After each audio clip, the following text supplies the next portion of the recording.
Greetings, Gozerians! I wanted to talk to you about the new 2016 Ghostbusters remake, and this is going to be a slight spoiler review because I want to talk about some things that go on in the film. I do have a non-spoiler review on my own channel, The Real Manos. If you want, you can check it out there. I will try not to talk too much spoilery stuff, because I do want you to see it. Oops, I spoiled my own review. But here we go. I will say, for those of you who are watching this and maybe want to cut off after I get into spoiler territory, let me just say right here, I enjoyed the film quite a bit.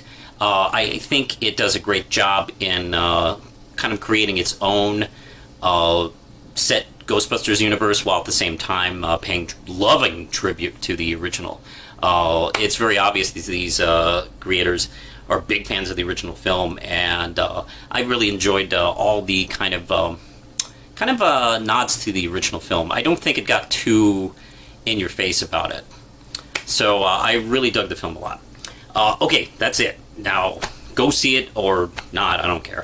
And here we go. This is the more of a in-depth discussion about the film, and of course it does focus, much like the original, focus on a couple different characters. Let's see, in this case it's Erin, played by Kristen Wiig, and Abby, played by Melissa McCarthy, and they were really tight friends from, I think, junior high all the way up until like the present, where they kind of like had this split where Erin wanted to be a more respected scientist, where Abby wanted to go into the field of ghosts, and Erin was apparently pretty embarrassed by this, and also getting into places where she is worried about the risk it would do on her career. Let's see, the video opens with the fact that the movie opens with a standard scare similar to the library. I loved the museum, seeing the tour guide. If you watch this film, just listen to some of the things he describes. Not just the murders at the end of the scene, but he talks about some very horrible things very casually, as if, yep, that's how things were going, and no irony there or anything like that.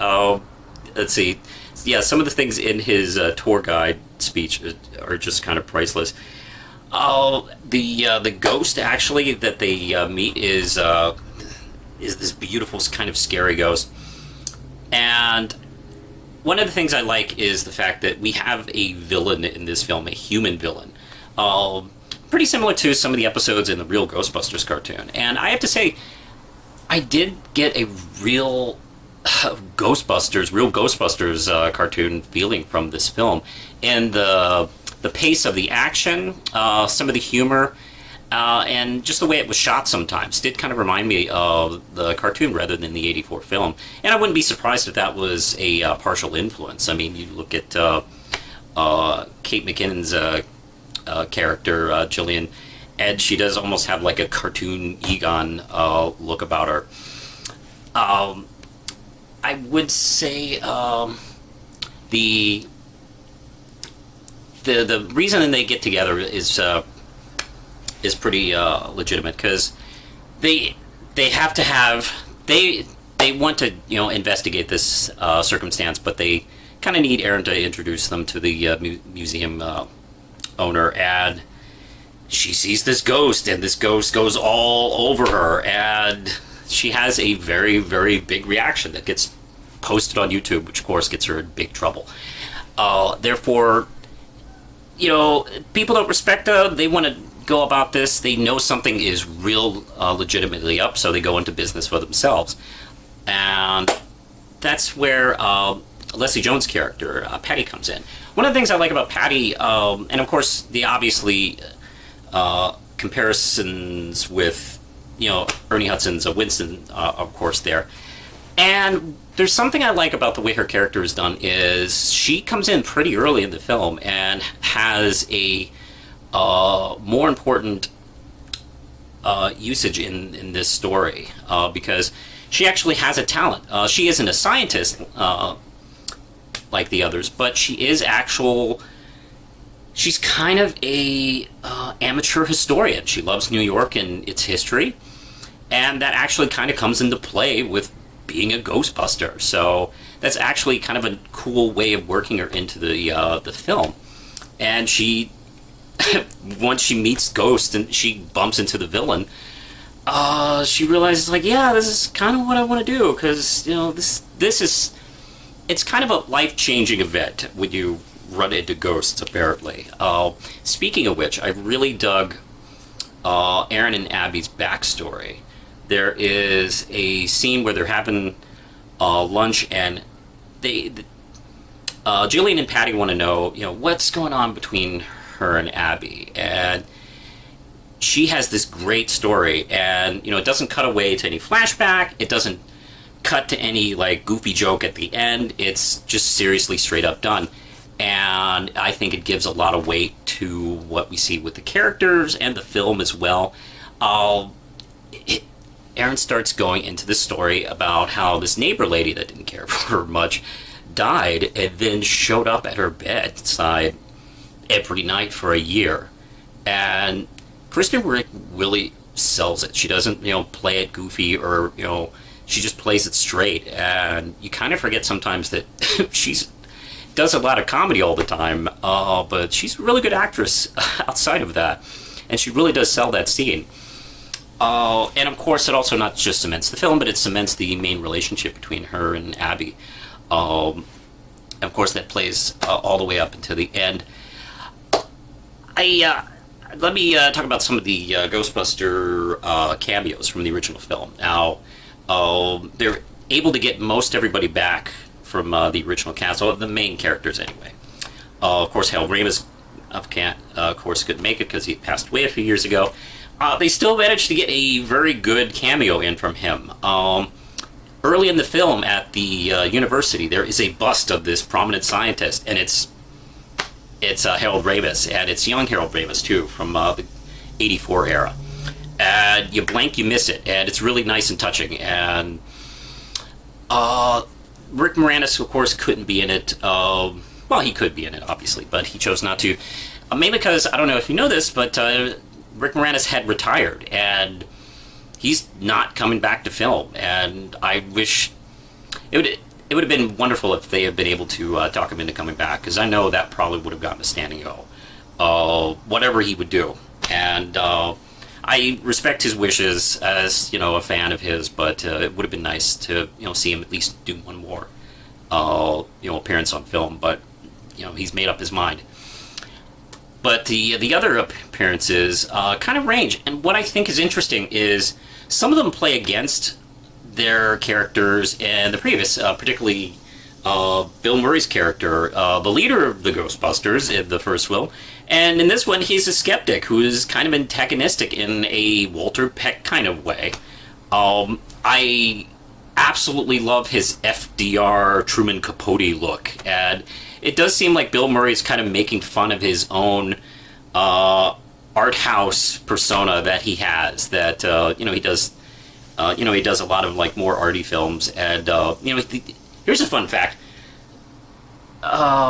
Columbia and the producers of Ghostbusters was able to talk Bill Murray into doing the original Ghostbusters because he wasn't sold on doing it, and they made a deal. He wanted to do the Razor's Edge, and they said, okay, we'll do the Razor's Edge if you star in Ghostbusters.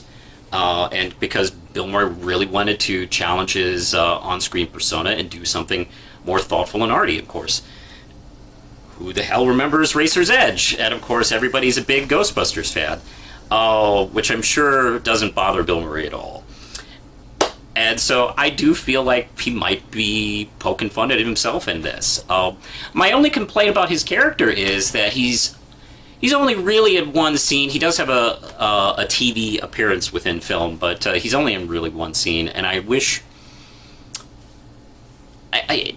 his abrupt exit from the film makes sense because it does precede the plot.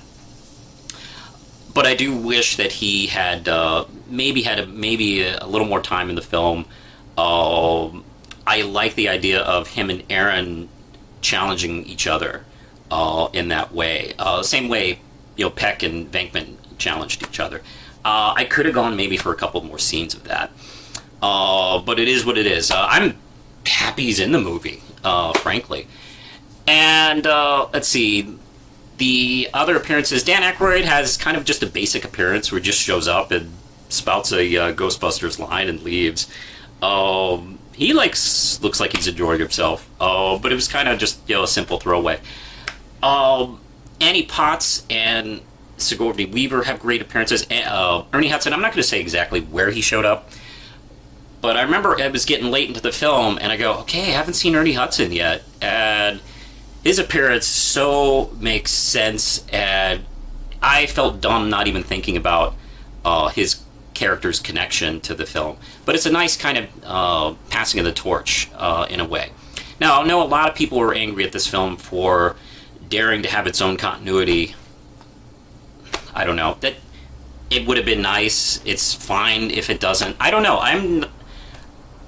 It didn't matter to me that much. And the film does the next best thing where, in canon it doesn't pass the torch, but it very obviously on screen passes the torch. So they do that. And I think that really is kind of best stated in the scene between Ernie Hudson and Ernie Hudson's character and Patty at the end, which I was really excited to see him. Here's an interesting thing, though. Annie Potts' character plays a receptionist at a hotel, very much like Janine, and for a second, her interaction with the Ghostbusters made me kind of wish, maybe I wish this was kind of like a continuation, so I could see older Janine hanging out with these characters. However, there is this montage during the closing credits, and I'll get to that in a second. And a character that pops up is Jillian's mentor, a scientist played by Sigourney Weaver, and she was on the screen for maybe 20 seconds, and I fell in love with her and their weird relationship, and she's playing a mad scientist in this film. I've never seen Sigourney Weaver play a bad scientist like this before, and it's like I want her as a supporting character in a whole movie. I don't what. I really, really dug it. If there is a Ghostbusters 2, I totally want her in this movie. Even just give me a couple scenes. I don't care. I really, really liked it.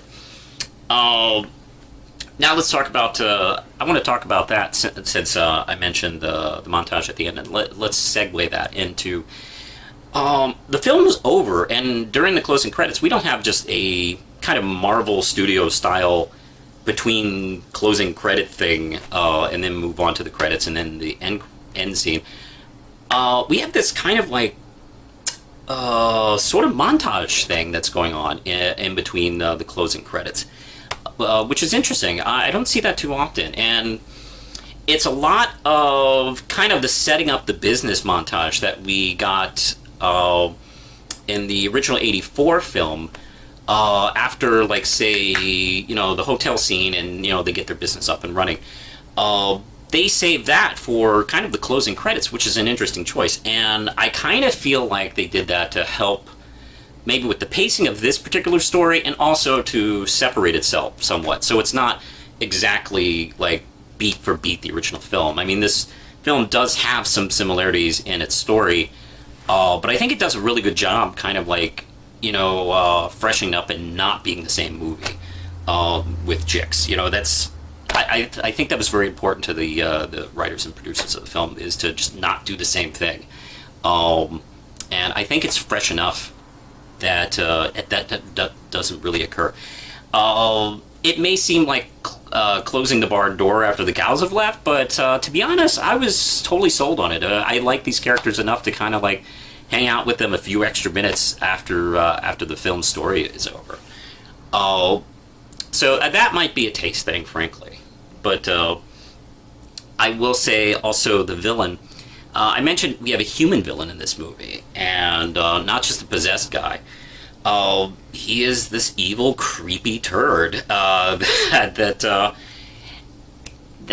has this really interesting idea, and he actually takes notes. He buys this book written by Aaron and Abby, and Abby releases it unbeknownst to Aaron on Amazon, and independently publishes it.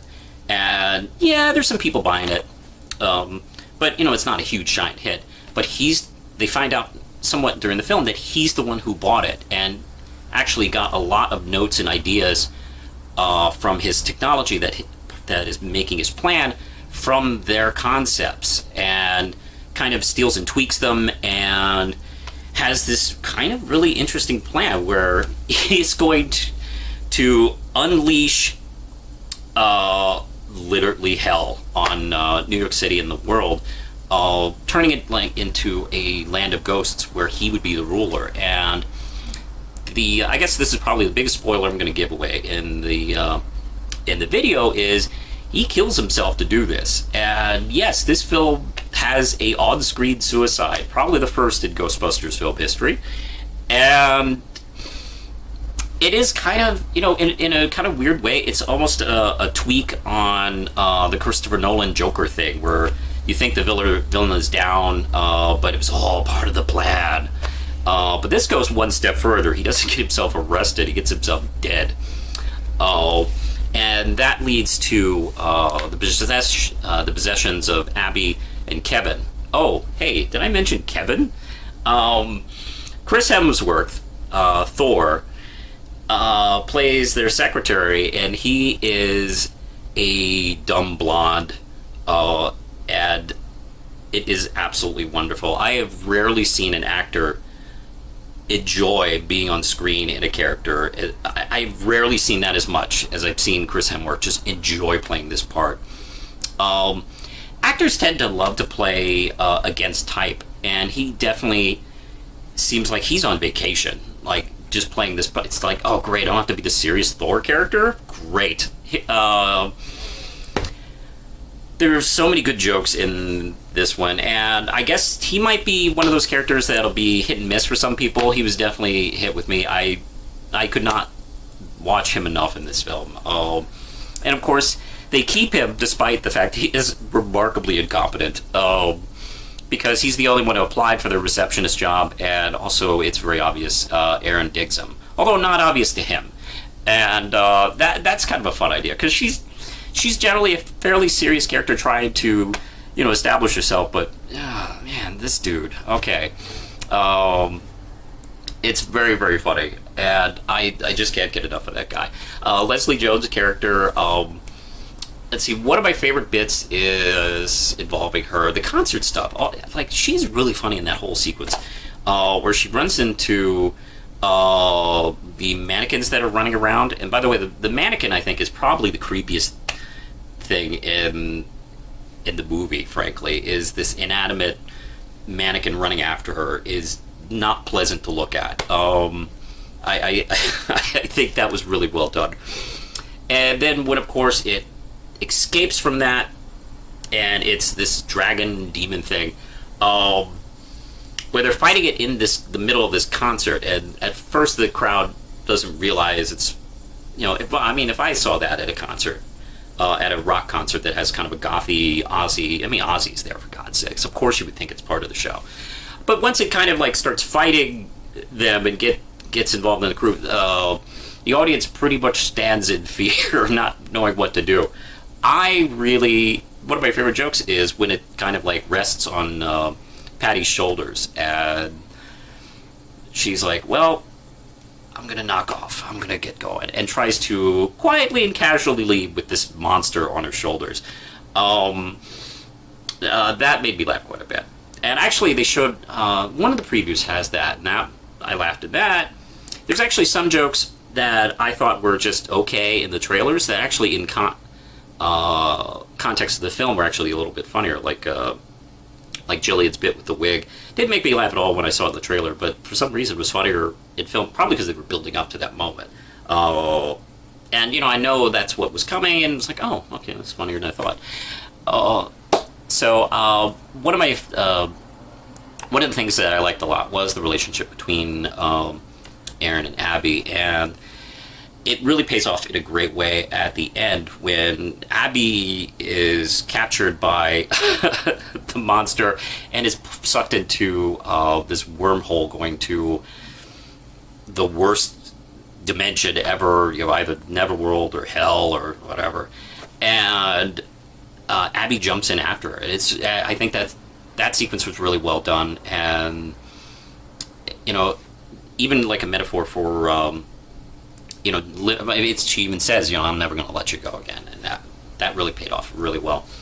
And I like the fact that in the beginning in junior high, Abby was the only one who believed her, and that's something that I thought really worked a lot in the film, is this notion of people not believing in you and people having faith in you and friendship, and that definitely works within film. And something that you can see on screen is, hey, they were making this film all the while people had been hating it online. And, this wasn't made in a vacuum. They were very aware that people were attacking them, even before they even started writing the script, frankly. So that comes to head in film, and kind of plays a part in the story they're telling. Maybe one of those happy accidents, but, the fact that they were able to take advantage of the fact that they had a female cast was able to kind of launch into the idea that women in a particular field, let's just talk about science, can have a harder time proving themselves and getting themselves taken seriously than their male counterparts. And that's something that is done very well in this film. And not too blatantly, not to the point where it's like, like an Avatar or any other James Cameron film where he talks about important subject. It's not too in your face about it. And one of the things that I think is interesting as far as like sci-fi action comedy fun fest summer movies is the fact that we're watching a film with very normal women fighting monsters in a big budget summer film. And you know what? That's more rare than you might think, because over the last generation, we've been seeing kind of strong female characters, either in a superficial way or a really legitimate way with levels and actual strong characters. And there seems to be a stipulation, though. They still have to be glamorously Hollywood hot. Men also do have a pressure about that. That's true. But they do have the option that they can't be. You can put Adam Sandler in a movie like this and get a big budget and support it. But women really don't have that luxury, and this film does this, and it doesn't make a big deal out of it either. It just is, and that I think in a way is kind of important. And I have seen that whether this film is a big hit or not, that's already had an effect. Like, there is a Ocean's 11 remake with an all-female cast with Kate, the other Kate, not Kate Blanchett in the film. And they're going to be doing something like that. So I definitely see this as a sign of good things. Whether you're excited about this movie or not, I think that's something to at least look into as far as a positive. I think that's it. I'm mostly a big fan of this film. I really enjoyed it a lot. This was actually probably, out of the films I've seen, I haven't seen everything. I didn't see the Pets movie. And there's a couple other things I haven't seen. So I've seen like a handful of summer films this year. But this is easily the most fun I had watching a summer film in 2016. I will say Captain America Civil War is a better film technically, but this one I had more fun with, and this one I enjoyed watching. I easily would put this second in the Ghostbusters live-action films. Not as good as 84, but better than Ghostbusters 2. So kind of in the middle. I think that's it as far as my feelings are concerned. I hope I didn't spoil too much for you, but I hope I did get a chance to talk to you in depth a little bit more than my non-spoiler review. Well, I think that's it for now. So until next time, push the button, Lindsay.